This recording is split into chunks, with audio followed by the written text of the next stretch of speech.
Well, thank you to the choir. That was wonderful as always. So, this morning, as we continue to work our way through the Gospel of Mark, and with all of the events taking place around the world, with talk about war and threats and intimidation and spies and gathering information and everything else, I read some information this week by a guy named Gregory Tiverton. Now, Gregory lives and works in Washington, D.C. He is a lead voice in the intelligence community, and he wrote a book after 9/11 that changed the way America gathers information and discerns what to discover. So, all of this in a moment is going to relate to the gospel for today, but let me tell you about this. During the Cold War, the United States was always trying to solve information without all of the pieces. So it was like a puzzle, and every piece of information that you had was just crucial to understanding the bigger picture of it all. But now, with all of the internet, right, and global communities, everything has shifted. Now there is so much information that it's like information overload. And now it's more like solving a mystery, seeing something in a new way, as opposed to finding the missing piece. And so the intelligence agencies for the United States since 9/11, they've totally shifted how they gather information from other countries. They no longer see it as a missing piece of information, but rather a whole bunch of information or mysteries that need to be interpreted in new ways with new eyes. The exact type of counterintelligence spy they're looking for is someone who is genius smart, they say, and sees something that no one else would see. Now, with all of that being said, I want to talk about the Gospel of Mark. The Gospel of Mark, if you've been studying it this year with us, it's a gospel that is full of secrets and mystery. Some scholars refer to the Gospel of Mark as the Messianic Secret. And you'll notice in the Gospel of Mark that when Jesus is talking about his ministry and performing his miracles and sharing what's going on, he always says, "Now don't tell anyone about this."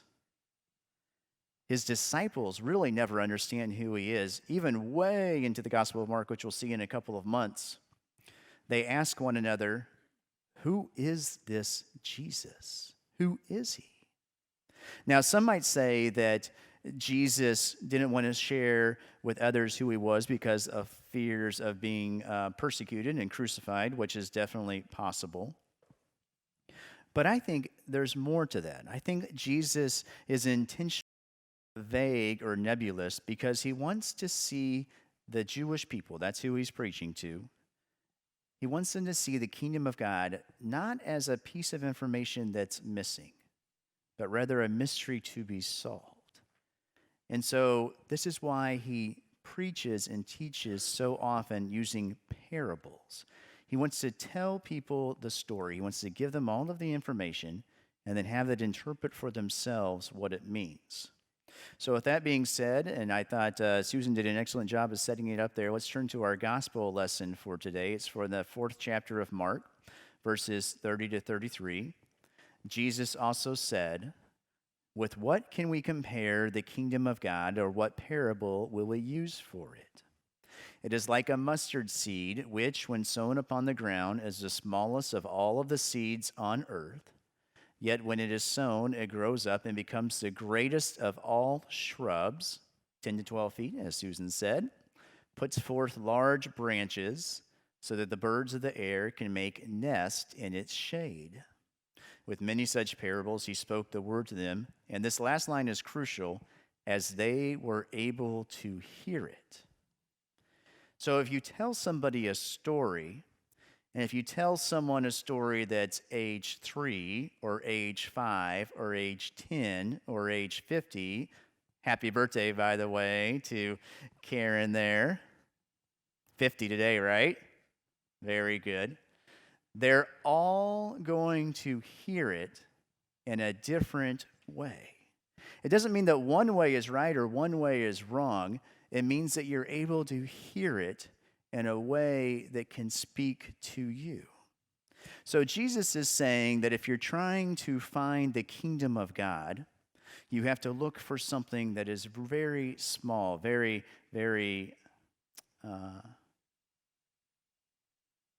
small, very non-noticeable. So as a pastor, and I've done this before as well, so I can pick on myself. As a pastor, though, sometimes people come to me and they say, I want to find the kingdom of God, or I want to find a deeper relationship with God. I want to really grow in my faith. So here's what I'm going to do. I'm going to go volunteer at an orphanage in some third world country. Or I'm going to go serve the homeless for all year long. Or I'm going to go to a monastery. Or the latest one that some have done, and I haven't had the courage to do this yet, the new thing right now is to go on one of these 7-day retreats where you surrender all of your cell phone technology and everything. And for 7 days, you immerse yourself in just meditation and prayer, and you get these kind of like thin gruel broths for 3 meals a day. Not my idea of fun, but there's this idea that in order to experience the extravagance of God, you've got to do something really radical. Now, during the time of Jesus, the other groups that were competing with him also kind of approached faith this way. The Pharisees always thought that there was a missing piece if you could find obedience to the Jewish law. The Sadducees thought the missing piece was economic power. The Zealots thought the missing piece was revolution. The Essenes thought you had to go off to a foreign part of the country and live in a cave. But Jesus is saying maybe the missing piece isn't really missing. Jesus uses the metaphor of the mustard seed as a way of saying the kingdom of God is like a mystery to be solved, not a missing piece of information. Jesus is saying to the disciples and to you and me today as we reinterpret and hear these stories as if for the first time, the kingdom of God is right here, right now, right where you are. You don't have to take a great big adventure to find the kingdom of God. It's everywhere. And so Jesus used the parable of the mustard seed because it was ubiquitous in ancient Israel. It was considered a weed, actually. You weren't allowed to have it in your gardens, and it's still in Israel today because it would take off and it would flourish, and it was hard to get rid of. It was everywhere that you looked. And in the Old Testament, and Jesus is picking up on this as well, there's the imagery of the mustard seed and the trees as a place of safety and refuge, a place where birds and animals could go and be protected. But Jesus is saying, if you want to find the kingdom of God, then you have to see that everything is sacred. And so if everything is sacred, that means that nothing is not sacred.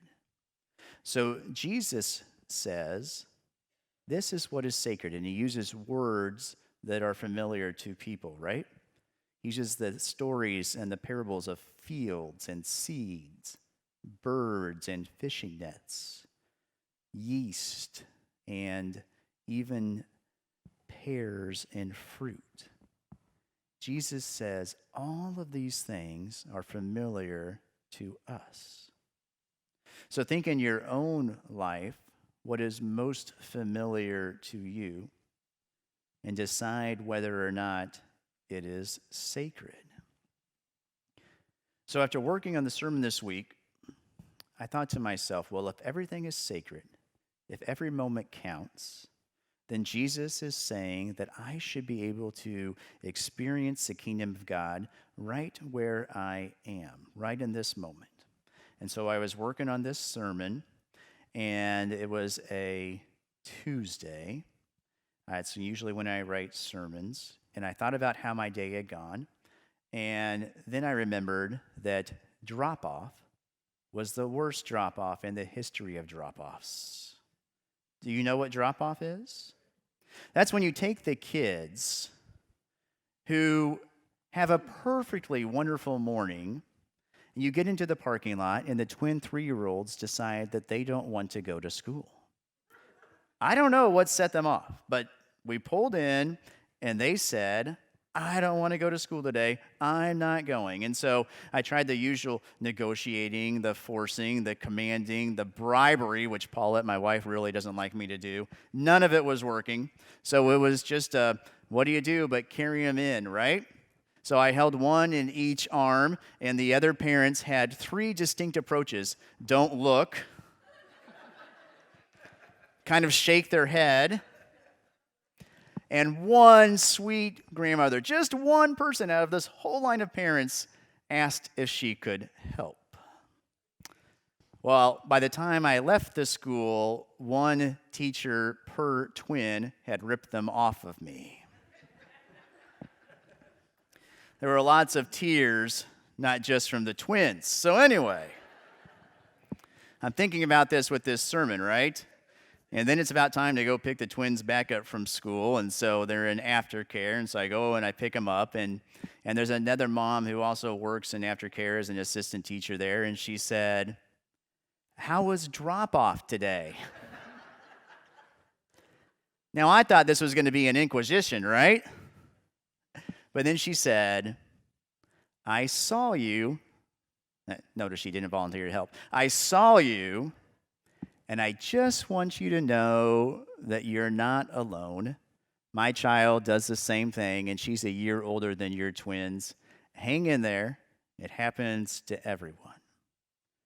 Now, those few words of encouragement, it meant maybe very little to her, but to me, that was just one small glimpse of the kingdom of God, of compassion and of community. It would have been so easy for her not to have said anything, because she already knew that I was embarrassed, right? But just by reaching out and saying, you're not alone, hang in there, it made my day a whole lot better, and I made sure Paulette did drop off the next day. And of course they did perfect. The kingdom of heaven is not hidden in some far-off place that a treasure hunter finds. The kingdom of heaven is found in the ordinary existence of life. The kingdom of heaven is found in a conversation in the pickup line, in books given with special inscriptions, in smiles from children and friends and family members, in hugs, in calls, in a text, in a card. The kingdom of heaven is not missing. The kingdom of heaven is right here, right now, in the small moments that fill our lives so fully. Through Christ we say together, amen.